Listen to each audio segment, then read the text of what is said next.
చాలా దిగ్భ్రాంతికి గురి చేసింది. నన్ను ఆదరిస్తున్న తెలుగు కుటుంబ సభ్యులకు మళ్ళీ మళ్ళీ చెప్తున్నా, మీ మంగ్లీ ఎలాంటి తప్పు చేయలేదు. ఈ కేసుకు నాకు ఎలాంటి సంబంధమూ లేదు.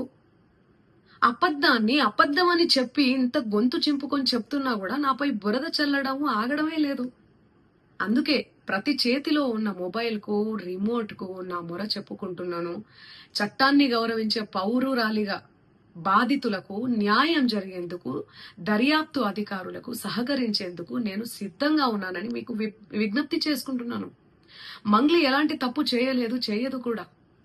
ఈ మైక్రో ఫైనాన్స్ కేసు చీటింగ్ కంపెనీకి డబ్బులు వసూలు చేసిన వివాదంలో నాకు ఎలాంటి సంబంధం కూడా లేదు. మధునాయక్ ను మా కమ్యూనిటీ ప్రోగ్రామ్ లో భాగంగా నన్ను, నా తమ్ముడు శివను కలిసిన మాట వాస్తవమే. కానీ అతను చేసే వ్యాపార వ్యవహారాలు, అతని వ్యక్తిగత జీవితానికి సంబంధించినటువంటి సమాచారంపై నాకు ఎలాంటి అవగాహన లేదు. ఈ కేసు విషయం నా దృష్టికి వచ్చిన వెంటనే నేనే స్వయంగా వెళ్లి అడ్వకేట్ సుబ్బారావుతో పాటు రమావత్ మధుపై పోలీసులకు ఫిర్యాదు చేసిన. తప్పు చేసిన రమావత్ మధు అండ్ గ్యాంగ్ పై ఖచ్చితంగా చర్యలు తీసుకోవాల్సిందే. బాధితులకు న్యాయం చేయాల్సిందే.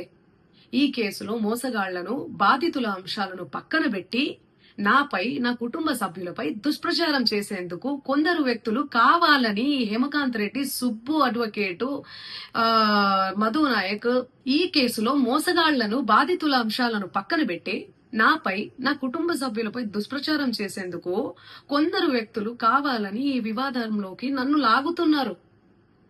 నిజానికి ఈ మైక్రో ఫైనాన్స్ అనే వ్యవహారంలో నష్టపోయింది బాధితులతో పాటు నేను కూడా ఒక బాధితురాలనే. వాళ్ళు అమాయకులు డబ్బులు పోగొట్టుకున్నారు. నేను పేరుని నష్టపోయాను. ఈ వివాదం తెరపైకి వచ్చినప్పటి నుండి ప్రతి క్షణం నా కుటుంబ సభ్యులు, నేను చేయని తప్పుకు బద్నామయ్యి మానసిక క్షోభకు గురి అవుతున్నాం. సో దయచేసి ఆలోచించండి అందరూ కూడా, ప్రజలారా.